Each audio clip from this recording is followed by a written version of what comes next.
Ciao a tutti ragazzi, sono Mia Rox e in questo video vorrei parlarvi di un argomento molto importante. Smettere di drogarsi. Come fare? Bene, questo è un argomento che sicuramente molti di voi, se vi trovate qui oggi a ascoltare questo video, molti di voi si saranno posti, cioè vorrei tanto smettere, vorrei tanto, ma proprio non ce la faccio. Bene, io tenterò oggi con gli strumenti che ho acquisito nel corso dei miei 24 anni di dipendenza, prima dalle sostanze legali tipo l'alcol, poi da quelle illegali leggere tipo la cannabis, per finire poi con le sostanze pesanti, illegali ovviamente, come la cocaina, e successivamente il periodo più buio con legata alla cocaina anche l'eroina. Sono arrivata appunto anche a bucarmi, ho fatto 7 anni di buco e dopo dopo la detenzione c'è stata la mia rinascita. Vi invito, per avere un filo conduttore, per capire un attimo la mia storia, per capire insomma perché siamo qui oggi e qual è stato un po' il mio excursus, a guardare i video racconti precedenti, in modo da farsi un attimino un'idea su questo canale. Il mio intento in questi video è di aiutare veramente anche solo una persona. Mi basterebbe quello, poter aiutare una persona in difficoltà, un familiare che cerca delle risposte, qualcuno che non sa come agire, che si trova a un bivio. Allora, come detto, oggi cercheremo di unire un po' tutti i puntini e vedere un attimo com'è possibile uscire da una dipendenza. Allora, innanzitutto il primo passo comunque da fare è rendersene conto, cioè capire se si ha una dipendenza. Questa sembra in realtà una banalità, ma se ci pensate non lo è. Ovvero, io conosco ad oggi moltissime persone che hanno qualunque tipo di età, qualunque tipo di fascia di età, si trovano magari insomma nell'adolescenza, si trovano nell'età adulta o anche nella vecchiaia, e queste persone non si sono mai poste nessuna domanda. Ecco, quindi se voi oggi siete qui è probabilmente perché ve la state ponendo, o magari avete accanto qualcuno e vi state ponendo delle domande per cercare di aiutare questa persona. Allora, prima di tutto rendetevi conto. Come rendersi conto di avere un problema? Allora, bisogna fare un minimo di autoanalisi, cioè facciamo un esempio, no? Banalmente con l'alcol o le sigarette, provo a stare una settimana senza fumare, ce la faccio? Come sto durante quella settimana? Sto male, ho un forte bisogno, ho delle forti crisi, sbalzi di umore, ma veramente forti, e quindi non riesco a frenare questa voglia compulsiva, questo desiderio compulsivo di assumere appunto qualsiasi sia la sostanza, ma in questo caso ho detto le sigarette perché di modo che si allarga un attimino anche il cerchio delle persone, perché comunque anche chi fuma ha una dipendenza ovviamente. Io fumo le sigarette, vabbè, sto cercando di fare dei passi in avanti anche rispetto a questo discorso, quindi direi che bisognerebbe fare una prova, no? Rendiamoci conto qual è il nostro livello di dipendenza. Se riusciamo a stare una settimana, 15 giorni, senza avere nessun tipo di problema, avendo ogni tanto sporadicamente un leggero desiderio, siamo appena agli inizi, e vi dico per fortuna, perché siamo in tempo per salvarci con minori problematiche interconnesse, perché io vi parlo appunto da paziente ventennale appunto, e sono tuttora ancora seguita dal mio fantastico SERD, se non ci fosse guai, e vi dico fortunatamente che esistono, come ho già detto in altri video. Quindi se voi farete questa prova, vi renderete conto innanzitutto, riuscirete ad avere più consapevolezza riguardo al vostro problema, ad analizzarvi, cioè a rendervi conto nell'effettivo di quanto sia grosso, di quanto influenzi la vostra quotidianità. Dopodiché, preso atto di questo, ci si deve assolutamente rivolgere degli specialisti, perché comunque ragazzi, il fai da te, lo dico sia alle persone che hanno il problema, ma anche alle famiglie o agli amici o ai compagni di vita, ai mariti, alle mogli. Non pensate che con la sola vostra presenza la persona problematica possa risolverlo il problema, ok? Quindi mettetevi sempre nelle mani dei SERD, che sono comunque gratuiti e offrono un aiuto a 360 gradi tramite un medico, un assistente sociale, uno psicologo, degli infermieri, quindi affidatevi a queste figure e vedrete che non ve ne pentirete se prenderete il discorso con serietà e ascoltando quello che vi dicono loro, perché io stessa vi dico che, come ho raccontato nei video precedenti, la prima esperienza che ho avuto al SERD, dovevo solo fare delle urine 3 mesi per riprendermi la patente, perché avevo questa positività all'alcol e alla cannabis, e diciamo che non avevo nessuna consapevolezza, anzi per me era una gran rottura di scatole, e dicevo ma porca miseria, perché devo venire qua, uffa, e col senno di poi, cavolo, fosse stata solo quella la situazione, mi sarebbe andata veramente di lusso. Quindi esorto anche tutte le famiglie, magari persone che hanno appena iniziato a bere o a fumare, oppure qualsiasi altra cosa, interveniamo, cerchiamo di intervenire, però partendo comunque da un presupposto. Se la persona vuole cambiare, vuole farsi aiutare, questo il successo sarà possibile, mentre se la persona, ecco, la obbligherete, cioè non andate di imposizione, no?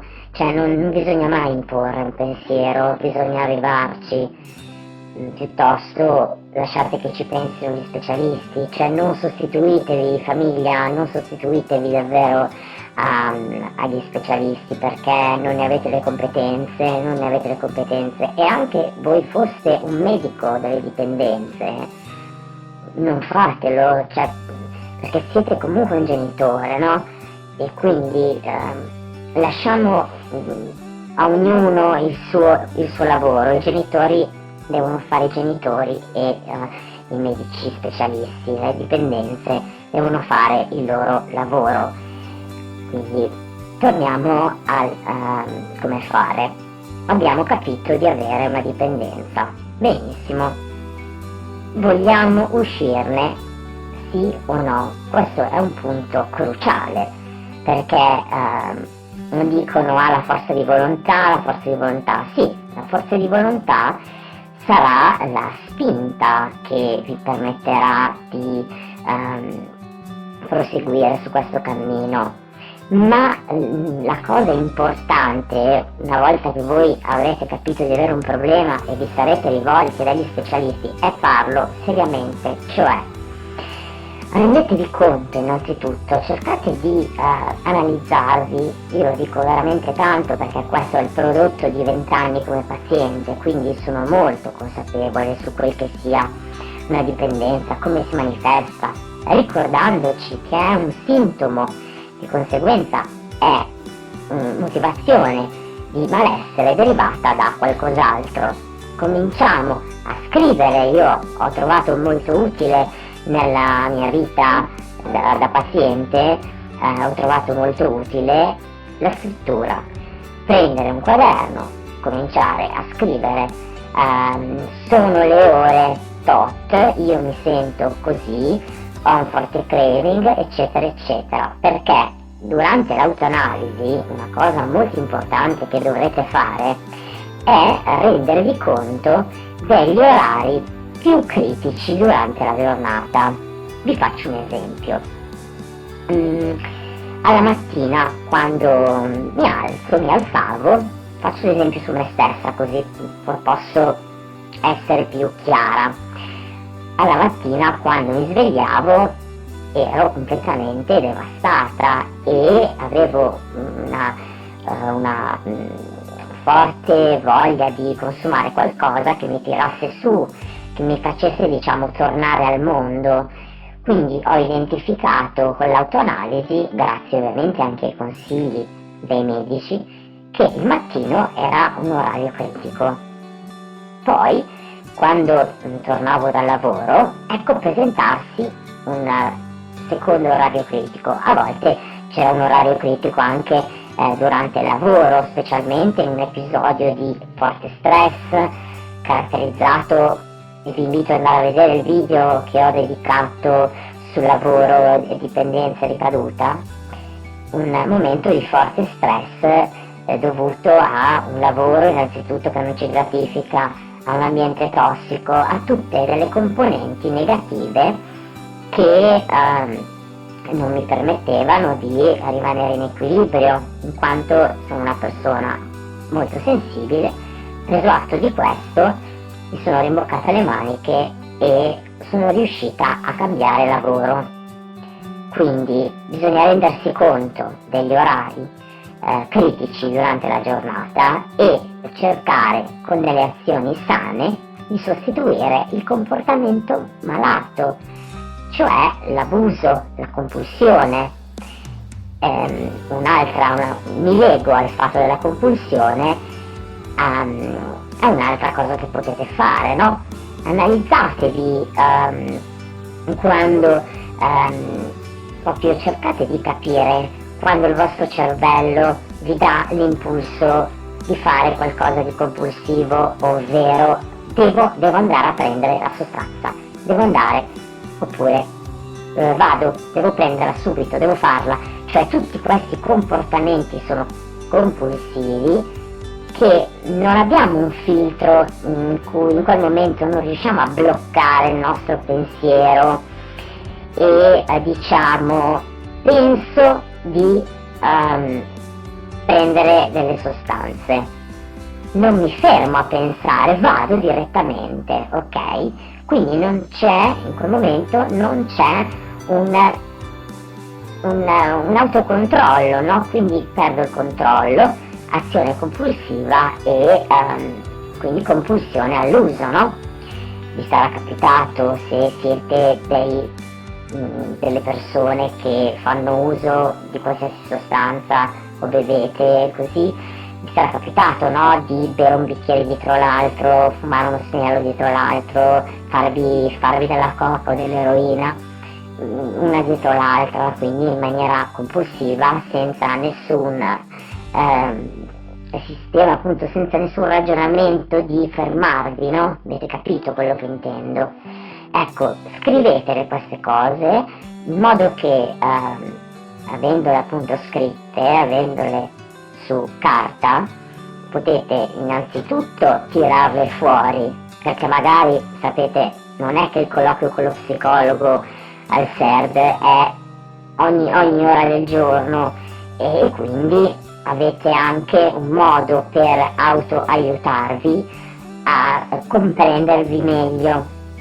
E poi comunque Un'altra cosa su cui potete analizzarvi, oltre agli orari e oltre a analizzare il meccanismo di compulsione, è appunto quello emotivo, legato alle emozioni, perché comunque tutte le persone che hanno una storia di abuso hanno una tendenza a spegnere queste emozioni perché vengono sentite in maniera molto forte.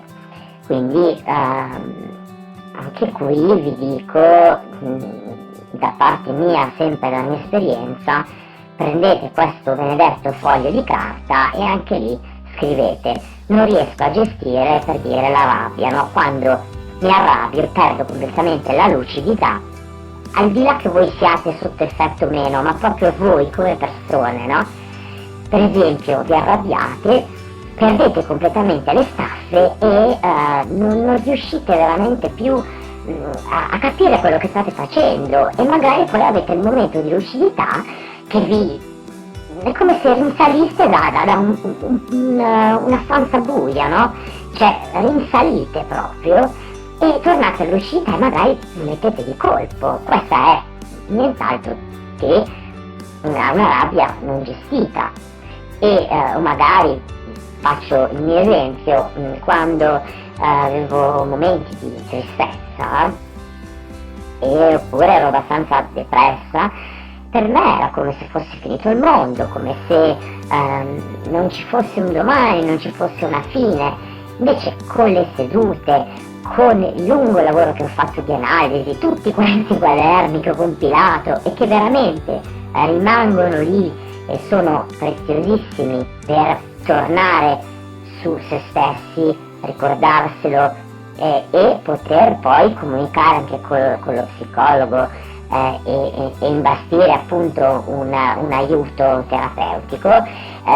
Questi quaderni sono preziosi, sono utili e molto importanti. Io addirittura avevo questo quadernino, che poi ne avrò 30-40, lo mettevo addirittura nello zaino, nella borsa, e in qualsiasi momento della giornata mi veniva un pensiero, oppure mi stavo comportando in un modo compulsivo, o tutto il discorso che vi ho fatto prima, cosa facevo?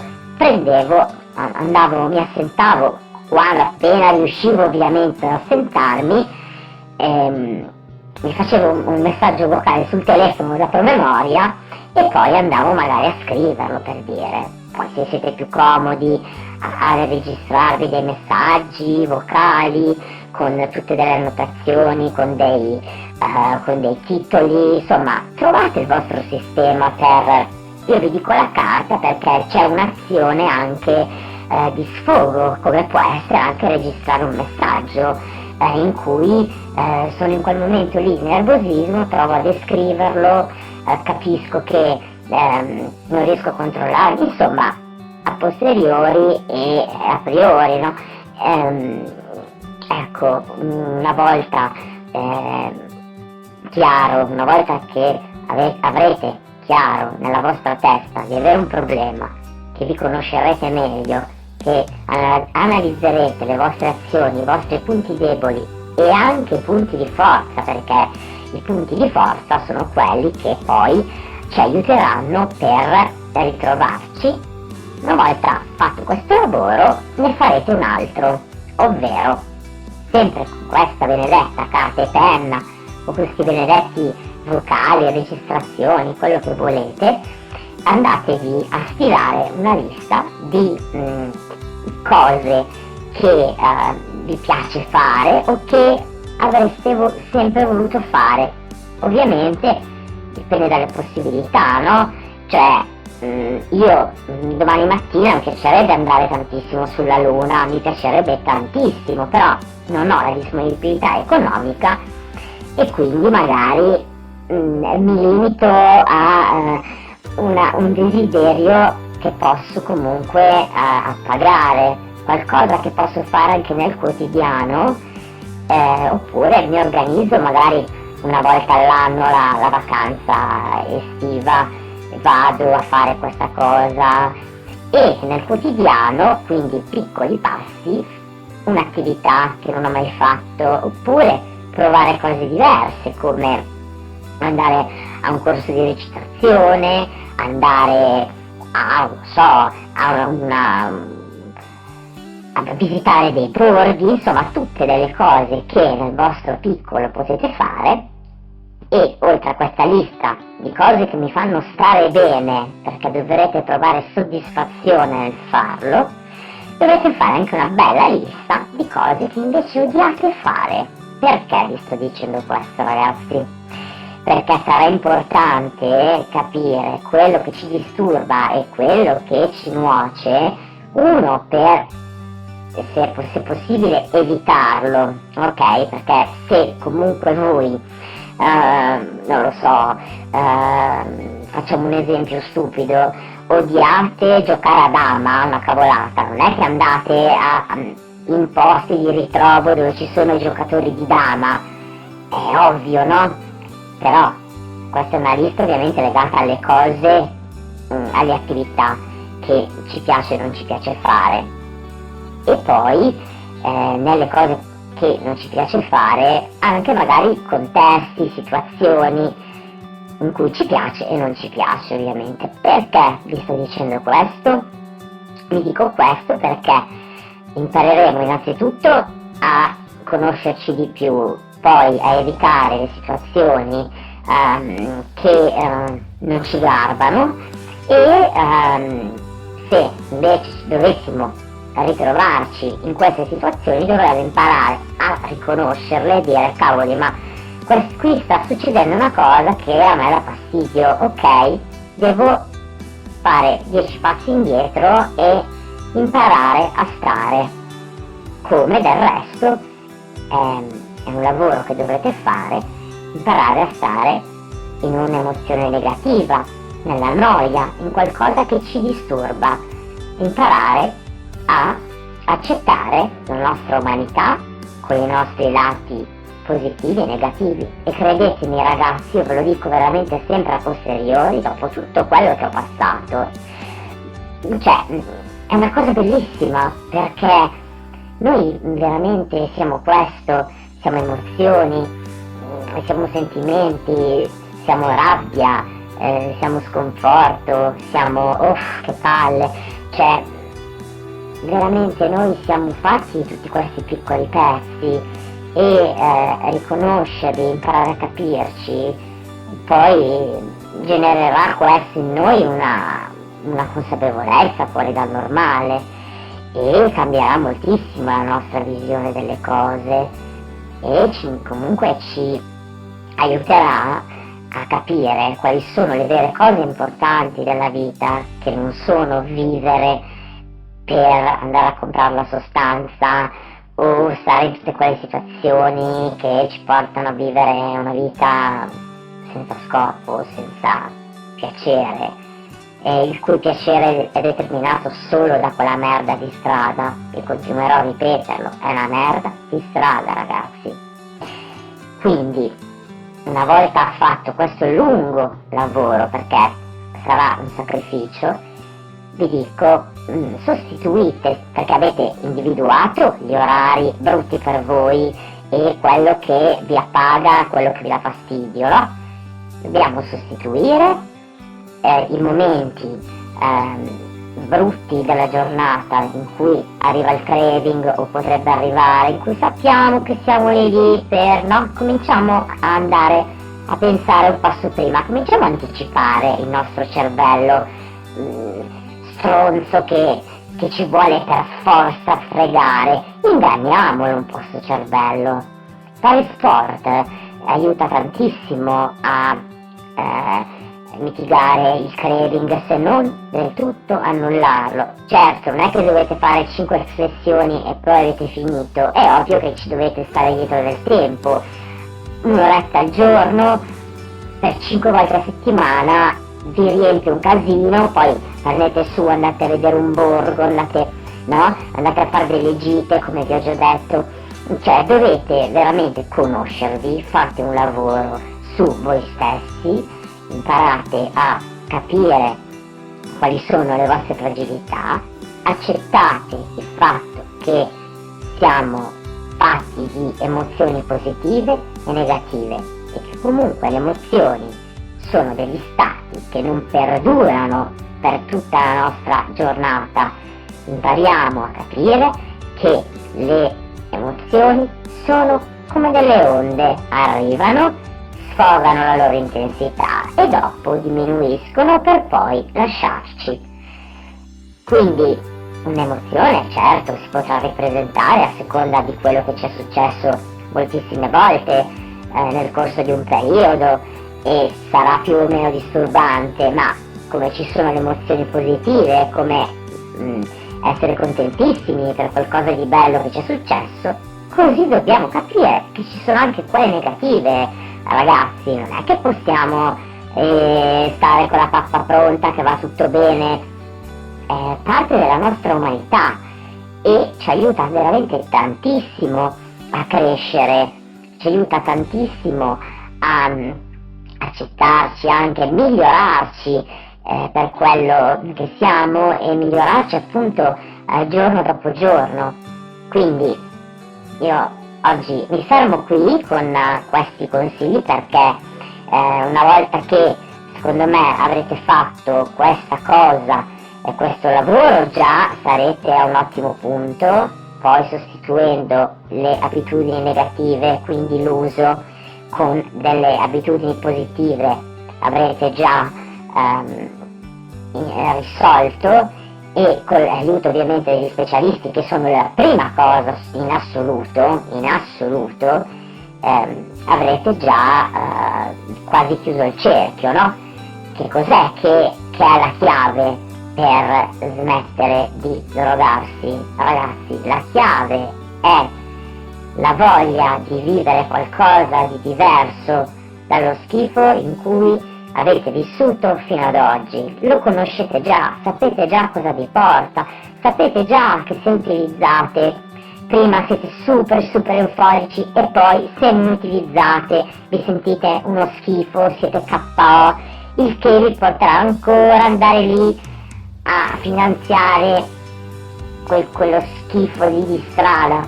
Cioè, il discorso che sto facendo io adesso è anche aver voglia di vedere che cosa c'è oltre il nostro giardinetto che già conosciamo, no? Se siete stufi, veramente, se siete stufi di vivere così e di stare così male, iniziate da oggi a cominciare ad analizzarvi, e con questi piccoli strumenti di autoaiuto che sto proponendo in questo video spero di aiutare anche solo una persona. Spero che quella persona oggi stesso vada in un SERD, si rivolga a degli specialisti, decida autonomamente di fare dei passi. Io spero veramente di aiutare, di essere utile anche solo a una famiglia, a una persona. A me questo basterebbe. Io sono Mia Rox e vi chiedo, se avete delle domande, se avete qualsiasi argomento che potrebbe essere utile, se volete farmi delle domande, qualsiasi cosa, scrivetemelo nei commenti. Io non dirò il vostro nome, manterrò l'anonimato, ma vi risponderò tramite un video. Veramente io spero e mi auguro che se avrete voglia di affrontare con me questo percorso, io ci sarò, vi darò tutti i consigli che vi posso dare e spero vivamente di esservi utile. Con la consapevolezza che tutti possiamo cambiare, io vi auguro una vita migliore. Ciao!